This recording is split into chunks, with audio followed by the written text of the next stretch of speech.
Hello everyone, welcome back to our channel Sony tech talks. ఈరోజు topic భాషా భాగాలు. వీడియోలోకి వెళ్ళే ముందు నాదొక చిన్న విన్నపం అండి.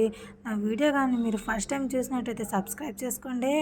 టెట్ డిఎస్సికి ప్రిపేర్ అయ్యే విద్యార్థులందరికీ ఈ వీడియోని షేర్ చేయండి. మీ అమూల్యమైనటువంటి సూచనలు, సలహాలు, అలాగే మీ డౌట్స్ని కూడా కామెంట్ బాక్స్లో మెన్షన్ చేయండి. నేను రిప్లై ఇవ్వడానికి ప్రయత్నం చేస్తాను. అలాగే మరిన్ని ఇంట్రెస్టింగ్ టాపిక్స్ మీ ముందుకు తీసుకురావడానికి ప్రయత్నిస్తాను. మనకి ఇంకా డిఎస్సి సిలబస్లో భాషా భాగాలు, తర్వాత ఇంకేమున్నాయి, సమాపక అసమాపక క్రియలు, కాలాలు మాత్రమే మిగిలిన్నాయి. మిగతావన్నీ ఎక్స్ప్లెయిన్ చేశానండి. ఒకసారి నా ఛానల్ ఓపెన్ చేసి చూడండి. అన్ని టాపిక్స్ మీకు ఎక్కడ ఎత్తుక్కునే పని లేకుండా అన్ని టాపిక్స్ మీకు ఒక దగ్గరే దొరుకుతాయి. అందరూ చదువుకోండి, అందరూ ఉపాధ్యాయులు అవ్వండి. రాబోయే కాలానికి కాబోయే ఉపాధ్యాయులుగా మీరు అందరూ ఉండాలని మనస్ఫూర్తిగా ఆశిస్తున్నాను. ఈ తెలుగు అయిపోయిన వెంటనే ఇంగ్లీష్, తర్వాత మ్యాథ్స్, తర్వాత ఈవీఎస్ కూడా నేను ఎక్స్ప్లెయిన్ చేశానండి క్లాస్లో. సబ్స్క్రైబ్ చేసుకొని వాళ్ళు ఉంటే సబ్స్క్రైబ్ చేసుకోండి, లైక్ చేయండి, షేర్ చేయండి, అలాగే కామెంట్ చేసుకోండి. సరే, ఇంకా వీడియోలో అయితే వెళ్ళిపోతాం. భాషా భాగాలు మనకు 5 రకాలు. ఏవేవి? నామవాచకం, సర్వనామం, క్రియ, విశేషణం, అవ్యయం. ఈ 5 రకాలని 5 భాగాలని మనం భాషా భాగాలుగా మనం గుర్తిస్తాము. సరే, ఫస్ట్ వన్ నామవాచకం. పేర్లను తెలిపేదాన్ని నామవాచకం అని అంటారు. ఫర్ ఎగ్జాంపుల్, మనుషుల పేర్లు కానీ, జంతువుల పేర్లు కానీ, వృక్షాల పేర్లు కానీ, ఊర్ల పేర్లు, చదువుల పేర్లు, పర్వతాల పేర్లు మొదలైన వాటికి సంబంధించిన పేర్లను తెలిపేదాన్ని నామవాచకం అని అంటారు.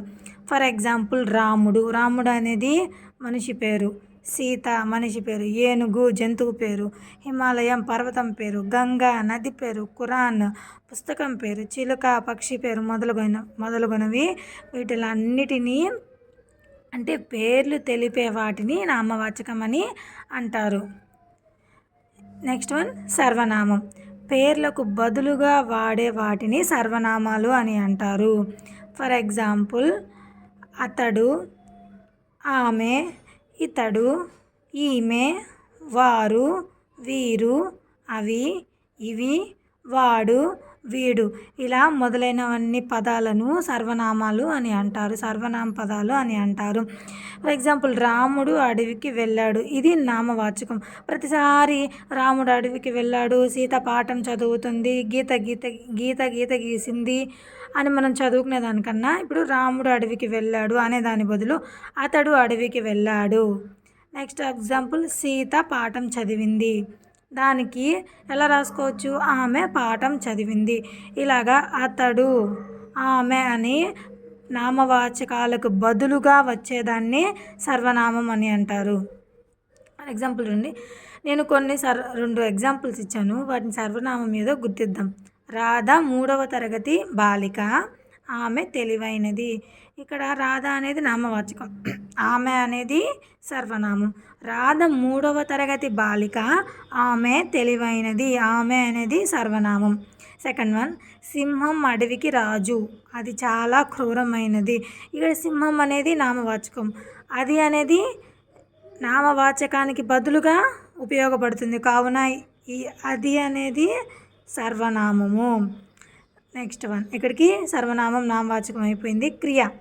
పనిని గురించి తెలియజేసే పదాలను క్రియలు అని అంటాము. ఫర్ ఎగ్జాంపుల్, రాయుట, చదువుట, నవ్వుట, దుముకుట, ఎగురుట, పాడుట, ఆడుట మొదలైన వాటిని మనం క్రియాపదాలని అంటాము.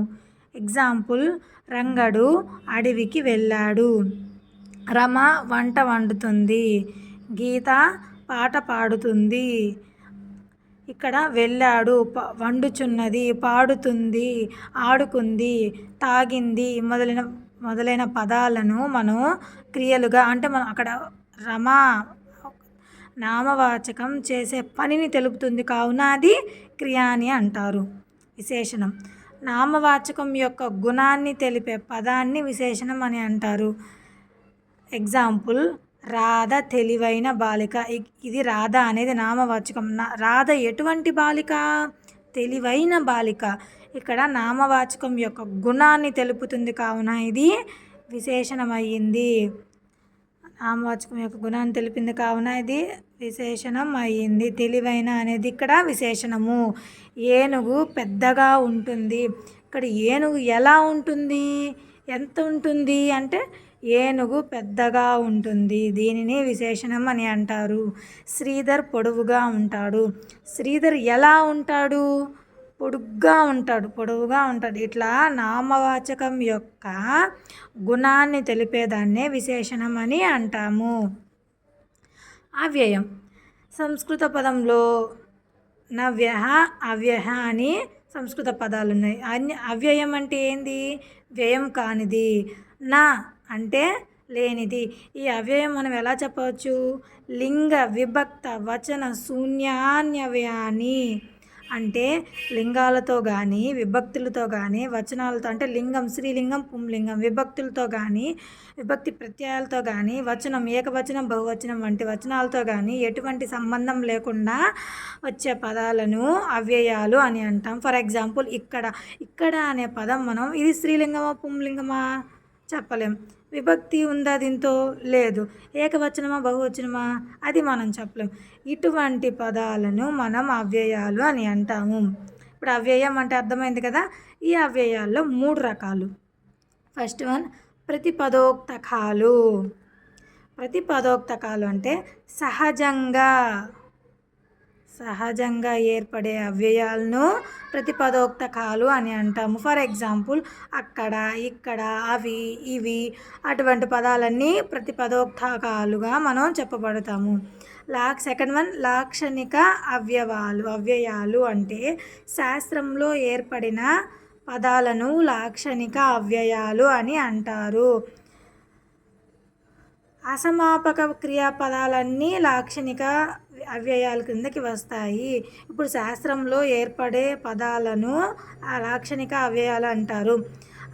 లాక్షణిక అవ్యయాలకి ఎగ్జాంపుల్స్ ఏంటంటే అసమాపక క్రియాపదాలన్నిటినీ లాక్షణిక అవ్యయాలు అని అంటారు. అసలు అసమాపక క్రియాపదాలు అంటే ఏంటి, వాక్యం సంపూర్ణం కానటువంటి పదాలను లేదా వాక్యాలను అసమాపక క్రియాపదాలు లేదా వాక్యాలు అని అంటాము. ఈ అసమాపక క్రియాపదాలకు ఎగ్జాంపుల్స్ ఇప్పుడు చూద్దాం. ఇది చూడండి, సీత పాఠం చదివి పడుకుంది. ఇక్కడ చదివి అనేది వాక్యం పూర్తవ్వలేదు, మధ్యలోనే ఆగిపోయింది. ఇటువంటి పదాలను అసమాపక క్రియలు అని అంటాము. సీత పాఠం చదివి పడుకుంది. రాముడు పాలు తాగి చదువుకున్నాడు. గీత టీవీ చూస్తూ రాసుకుంటుంది. ఇలా వాక్యాలు అనేటివి పూర్తి కాకుండా మధ్యలో ఆగిపోయే వాటిని అసమాపక క్రియలు అని అంటారు. ఫర్ ఎగ్జాంపుల్ తిని, చూసి, వెళ్ళి, వచ్చి మొదలైనటివి అసమాపక క్రియలు. థర్డ్ వన్ సముచ్చయ అవ్యయాలు. సముచ్చయ అవ్యయాలకు యు, ను అనే అక్షరాలను సముచ్చయార్థకాలు అని అంటాము. మరియు అవియు, ఇవియు, వారును, మీరును, అతడును. ఇక్కడ యు, ను అటువంటి పదాలను సముచ్చయ అవ్యయాలు అని అంటాము. మళ్ళీ ఇంకొన్ని పదాలు కూడా ఉన్నాయి. ఔరా, ఆహా, అయ్యో, అకట, కటకట, బలిరా, బాపురే, వహ్వా, ఎలా ఇటువంటి పదాలన్నిటిని కూడా మనం అవే పదాలను కూడా చెప్పుకోవచ్చు. ఈ పదాలకు విభక్తులతో కానీ అట్లే వచనాలతో కానీ లింగాలతో కానీ ఎటువంటి. ఓకే గైస్, నా వీడియో నచ్చినట్టయితే లైక్ చేయండి. టెట్ టు డిఎస్సి చదివే విద్యార్థులందరికీ ఈ వీడియో అయితే షేర్ చేయండి. ఎంతగానో యూజ్ అవుతుంది. ఇంకా ఓన్లీ 2 టాపిక్స్ ఉన్నాయి, తెలుగు కంప్లీట్ అయిపోతుంది. ఇంగ్లీష్లోకి వెళ్ళిపోదాం మనం. ఖచ్చితంగా మీరు టెట్లో మంచి మార్క్స్ స్కోర్ చేసే బాధ్యత నాది. నా వీడియోని అయితే సబ్స్క్రైబ్ చేసుకోండి, కామెంట్ చేయండి. ఏమైనా డౌట్స్ ఉంటే కామెంట్ చేయండి, మీకు తప్పక రిప్లై ఇస్తాను. Thank you all, bye.